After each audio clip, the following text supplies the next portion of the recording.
Legal, então nessa aula aqui a gente vai falar sobre o import, tá? Que é o nosso primeiro item aqui. A gente meio que já viu nesting na aula anterior, a gente vai fazer uma aulinha mais rápida sobre nesting, porque tem mais coisa para eu te explicar sobre nesting, mas a primeira aqui é o import, tá?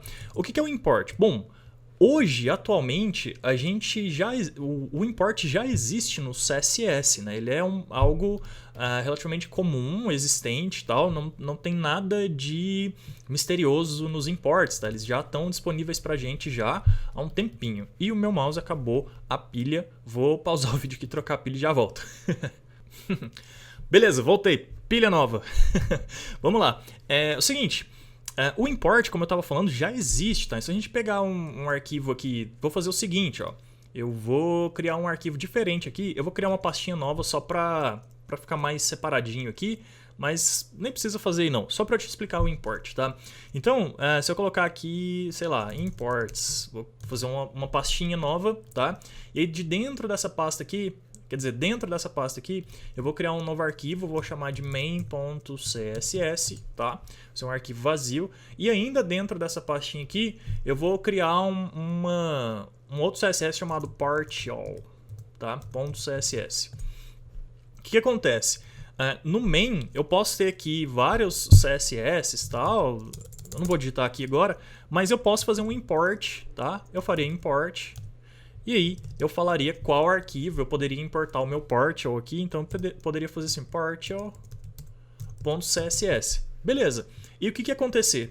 Quando isso fosse ser renderizado pelo nosso navegador, tá?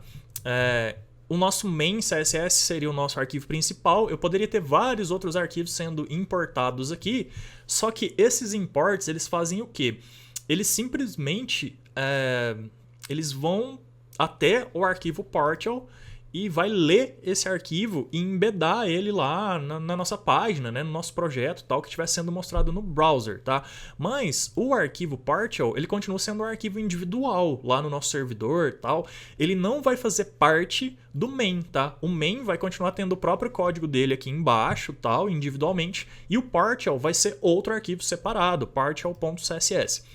O que isso implica? Isso implica que se a gente, em algum momento, sem querer, deletar o partial.css, ele não vai ser embedado aqui e não vai funcionar. A gente vai perder todos os códigos CSS do partial. Isso é uma primeira coisa. Segunda coisa, performance, tá?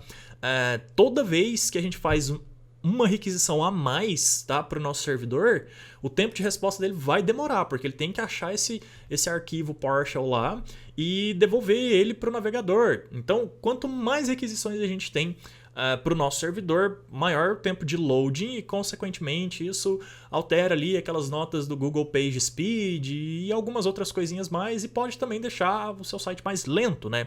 Então imagina se a gente tivesse aqui uns 10 imports, tá? Cada um de um arquivo CSS individual. Isso não é muito recomendável, embora você pode fazer, tá? Não tem nada de errado nisso.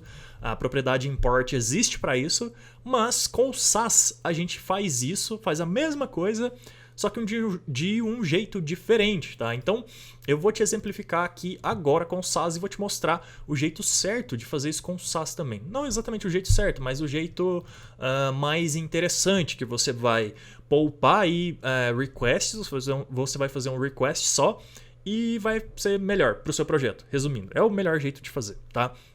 Vamos lá, aqui na própria documentação do Sass, se a gente olhar aqui, vamos lá então, aqui na própria documentação do Sass, se a gente olhar aqui, deixa eu digitar aqui, import, aqui, beleza, ele fala aqui do import e tal, ele explica algumas coisas, o que o import do Sass faz diferente do import do CSS normal, tal. Ele até explica o que eu acabei de falar, ó, diferente do CSS puro, que ele faz múltiplos requests HTTP, né, para pegar vários arquivos, tal. O Sass, ele gerencia isso durante a compilação dele. O que significa isso? Significa que se a gente tiver vários arquivos partials, deixa eu fechar essa imports aqui, na verdade eu vou deletar para não confundir a gente, tá? Era só para exemplificar. Tá, voltando, o que significa isso então? Os imports do Sass, tá? Eu vou criar uma pastinha aqui agora que eu vou chamar de partials, beleza? que seria como se a gente tivesse arquivos externos do nosso projeto para embedar no nosso arquivo principal aqui do style, tá? Então aqui no Partials, o que eu posso fazer? Eu posso criar dentro dessa pasta aqui um novo arquivo aqui que poderia ser, por exemplo, pages.scss. Lembrando que agora a gente está fazendo arquivos SAS, beleza? E aí, esse pages.scss eu poderia fazer propriedade CSS específica de páginas, tá? Se você está acostumado aí, se você vê do mundo do WordPress, você sabe que você tem pages, aí você tem as singles e outros tipos de projetos têm mais ou menos alguma organização estrutural similar, só que a gente chama de templates. Então, quando você está trabalhando com Vue.js, você vai usar templates. Quando você está usando React, você pode usar outra nomenclatura lá, mas basicamente isso significa que você tem layouts diferentes no mesmo projeto. Então, você poderia ter layout para pages, aí você poderia ter layout para singles, aí você poderia ter layout para listas e assim vai, beleza? Então aqui a gente poderia ter um CSS específico para pages, e aí, sei lá, se for uma page, o main vai ter uma largura de 800 pixels. Estou jogando qualquer valor aqui aleatório só para a gente ter um valor aqui para ser compilado, beleza? Aí a gente poderia ter outro partial aqui, que poderia ser o quê? A gente poderia ter um partial aqui de login, por exemplo. Tá? Não, login é muito simples, tá? Vamos pegar listas, sei lá, ESCSS, tá? E aí as listas, a gente teria uma UL, a gente teria a LI dentro da UL, já usando o nesting aqui, tá? Então a nossa UL aqui, por exemplo, das nossas listas, teria um list style none, para não ter bullets nem nada, largura de 100%. E aí aqui no nosso LI a gente pode colocar, por exemplo, que seja display block, e aqui vai ser um background blue e border bottom 1 pixel solid yellow, sei lá, beleza, só pra gente ter algum CSS aqui para compilar. Tá, e aí eu poderia ir fazendo várias outras partials aqui do meu site. Poderia ter um, por exemplo, responsive, né, para só colocar o CSS referente ao nosso design responsivo, tá? Por que isso é legal? Porque a gente começa a modularizar, componentizar de certa forma o nosso CSS, e aí se a gente quiser afetar só alguma coisa específica da nossa interface, a gente vai direto no arquivo, seja listas, seja pages, seja qualquer outra coisa, altera só lá, e isso vai refletir no nosso arquivo principal, tá? Que é o nosso style CSS. Tá, mas como que a gente faz isso então? Como que a gente faz esses imports e como que esse import é diferente, tá? Vou te mostrar agora. A gente vem aqui no nosso style.sass, tá? E aí, basicamente o que a gente pode fazer aqui é um import normal, tá? Import, tal. Abre e fecha aspas. E como esses arquivos aqui já são do tipo SAS, tá? A gente não precisa nem colocar a extensão dele, tá? Eu poderia, por exemplo, só falar que eles estão na pasta partials, beleza? Partials não, né? Partials. E aí eu poderia só falar listas, tá? Ele já até me dá ali, ó. Ele pede aqui a extensão. Na verdade, eu falei uma coisinha errada, tá? A gente precisa da extensão e quando a gente não precisa da extensão, eu já vou te mostrar agorinha. Mas vamos atentar aqui primeiro, tá? Então tá, escreve a extensão aí por enquanto, beleza? E a gente pode fazer um outro import aqui agora, que seria o do nosso pages, beleza? Lembrando que aqui a ordem influencia, tá? Então se você dentro de pages tiver alguma coisa que depende do listas, o listas tem que vir primeiro e vice-versa, beleza? Tá, salvei aqui esses imports agora. O meu Watch SAS nem estava funcionando, eu vou ligar ele aqui, ou você pode ligar ali pelo atalho também, né? O Ctrl ou Command Shift P, Watch SAS, tá? E aí, para ele compilar, tá? Eu acho que ele não vai. Eu preciso fazer alguma alteraçãozinha aqui, ó. Vou dar um Enter, tá? Aí ficou com a bolinha branca. Agora eu vou salvar e ele vai compilar de novo, tá vendo? Então, se você não estava com o seu SAS ligado, depois que você ligar ele, você tem que fazer alguma alteraçãozinha para ele compilar de novo, beleza? Tá. E agora sim a gente compilou tal. O que é a diferença que acontece aqui no SAS que é diferente para o CSS normal? Finalmente, né? Vamos lá. Vamos abrir aqui o nosso Style CSS de novo. E olha só o que aconteceu. Ao invés dele fazer um import desses dois arquivos aqui externos, tá? Ao invés dele fazer um import, ele compilou o código desses outros arquivos externos aqui dentro, tá? Então a gente consegue ver o código do UL que a gente fez aqui no listas, tá? E aí ele já faz toda a separação, ó, o L, o LLI e tal.